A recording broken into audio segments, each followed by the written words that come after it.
আমরা যে লাশ ধোয়াই, একজন মৃত ব্যক্তি যখন মারা যায় লাশ ধোয়ানোর নিয়মটা কি? আর একটা লাশ দিনে দাফন করা উত্তম নাকি রাতে দাফন করা উত্তম? 3 নম্বর হচ্ছে, দিনের বা রাতের এমন কি কোনো সময় আছে যে সময় লাশ দাফন করা নিষিদ্ধ? 3টা পয়েন্ট কিন্তু।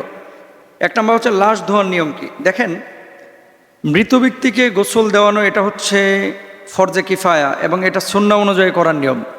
মানুষ যখন মারা যায় আমরা অনেকেই কিন্তু লাশ ধোয়াইতে ভয় পাই, তারপরে খাটিয়া ধরতে ভয় পাই। ভয় পাবেন না। আল্লাহর হাবিব সাল্লাল্লাহু আলাইহি সাল্লাম বলেছেন, এই কাজগুলো যদি কেউ করে এটা হচ্ছে সাদাকার সওয়াব, আল্লাহ সুবহানাহু ওয়া তাআলা তাকে দান করবেন। তো 1 নম্বর, যখন লাশটাকে আপনি রাখবেন একটা শক্ত স্থানে, সেটা খাটিয়ার উপরে হোক অথবা চৌকির উপরে হোক অথবা কোনো কাঠের টুকরার উপরে হোক, লাশটাকে রেখে চারিদিক আপনি পর্দা দিয়ে ঘিরে দিবেন। এখন কি পর্দা? পর্দাটা হবে মশারির মতো, মানে বাইরে থেকে যেন দেখা না যায়, চতুর্দিক ঘেরা থাকবে এবং এই ঘেরা জায়গার উপরে আপনি লাশটাকে রাখবেন। তারপরে ঘেরা জায়গার উপরে বলতে ঘেরা জায়গার মধ্যে আর কি। 2 নম্বর, পরিষ্কারকরণ। পেটটাকে প্রথমত আলতো করে আপনি চাপ দিবেন। পেটটাকে আলতো করে যখন চাপ দিবেন, তার মলমূত্র পেটের মধ্যে থাকলে অনেক সময় সেটা বের হয়ে যায়। একটা টিস্যু অথবা কাপড় দিয়ে এই মলমূত্র লজ্জাস্থান থেকে মুছে ফেলবেন। এরপরে জীবন্ত মানুষ যেভাবে অজু করে সেভাবে ওই লাশকে আপনার অজু করানোর চেষ্টা করবেন। এখন লাশ অজু করাবেন কিভাবে? জীবন্ত মানুষকে সেনা অজু করানো যায়, লাশকে আপনি অজু করাবেন কিভাবে? তার মুখের মধ্যে আপনি তো পানি দিতে পারবেন না, তাহলে কি করতে হবে? মুখের মধ্যে প্রথমত আপনার এই যে পানি তুলা দিয়ে, মানে তুলাটাকে ভিজিয়ে তার মুখের মধ্যেই তুলা দিবেন।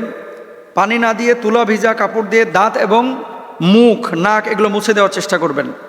একটা তুলা ভিজালেন অথবা টিস্যু ভিজালেন অথবা একটা কাপড় ভিজাইলেন, ভিজানোর পরে এটা দিয়ে তার দাঁতটাকে ঘষে দেবেন, এটাই মুখ ধোয়ানো। নাকের ভেতরটাকে আপনি মুছে দেবেন, এটাই নাক ধোয়ানো। মুখটাকে তো আপনি ধৌত নিজে করে দিতে পারবেন, এটা মুখটা অজুর মতোই আপনি 3 বার ধৌত করাই দেবেন। তারপরে 2 হাতের কোনোই ধৌত করবেন, পায়ের টাকনো পর্যন্ত ধৌত করবেন, মাথা মাসাজ করে দেবেন প্রথমে। এরপরে গোসল করাবেন কি? প্রথমে মাথা এবং সমস্ত শরীরে সাবান বা বড়ই পাতা মিশ্রিত গরম পানি দিয়ে ধোবেন। এরপর বাম পা মানে ডান দিক, এরপরে ডান দিক কাত করে বাম দিক। প্রথমে ডান দিক ধৌত করবেন বাম কাত করে, এরপরে বাম কাত করে ডান কাত করে বাম দিক ধৌত করবেন, উলট পালট করে আর কি। সবশেষ ধোয়ায় পানিতে কর্পূর বা সুগন্ধি মেশানো উত্তম। মানে যখন আপনি সবশেষ এই লাশটাকে ধৌত করবেন তখন কর্পূর অথবা সুগন্ধি মিশ্রিত কোনো পানি দিয়ে এটাকে ধৌত করার চেষ্টা করবেন।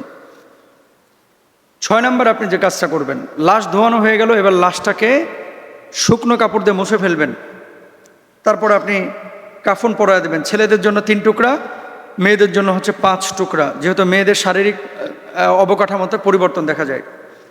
এখন আসেন, দিনে দাফন করা উত্তম নাকি রাতে দাফন করা উত্তম? দিনে এবং রাত্রে যে সময়ে মানুষ মারা যায়, যে কোনো সময় আপনি জানাজা করতে পারেন, যে কোনো সময় আপনি লাশ দাফন কাফন করতে পারেন। আপনাকে আমি একটা বিষয় বলে রাখি, দাফন কোনো সময় নিষিদ্ধ হতে পারে এবং সে সময়গুলো কোন সময়। দেখেন, নামাজ পড়া নিষিদ্ধ কখন? যখন সূর্য উদয় হয়। নামাজ পড়া নিষিদ্ধ কখন? যখন সূর্য অস্তমিত যায়। 3টি সময় দাফন এবং জানাজার নামাজ পড়া নিষিদ্ধ। যদি লাশ নষ্ট হয়ে যাওয়ার আশঙ্কা থাকে, লাশ এমন সময় পেয়েছেন দেখছেন লাশটা পচে গেছে, তাহলে এই 3 সময়ে আপনি লাশ দাফন করতে পারবেন। নাম্বার 1, সূর্য যখন উঠে, যতক্ষণ পুরোপুরি সূর্য উঠে না যায় সে সময় লাশ দাফন করা নিষেধ। ঠিক দুপুরবেলা যখন সূর্য মাথার উপরে থাকে তখন লাশ দাফন করা নিষেধ। 3 নম্বর, সূর্য যখন অস্তমিত হয় তখন লাশ দাফন করা নিষেধ। এখন এই সময়গুলোতে যদি লাশটা পচে যাওয়ার সম্ভাবনা থাকে তাহলে আপনি সেই সময়েও লাশ দাফন করতে পারেন, কোনো সন্দেহ নাই। তাহলে দিনে বা রাত্রে এমন কোনো সময় আছে কি যে সময়টা লাশ দাফন করা উত্তম? যে মোহতারাম, দিনে লাশ দাফন করবো না রাতে? দিনে হচ্ছে লাশ দাফন করা উত্তম, কারণ এই সময় জানা যায় মানুষ বেশি আসে, দাফন কাফনও মানুষ বেশি অংশগ্রহণ করে। আল্লাহ তাআলা আমাদেরকে বোঝার তৌফিক দান করুন।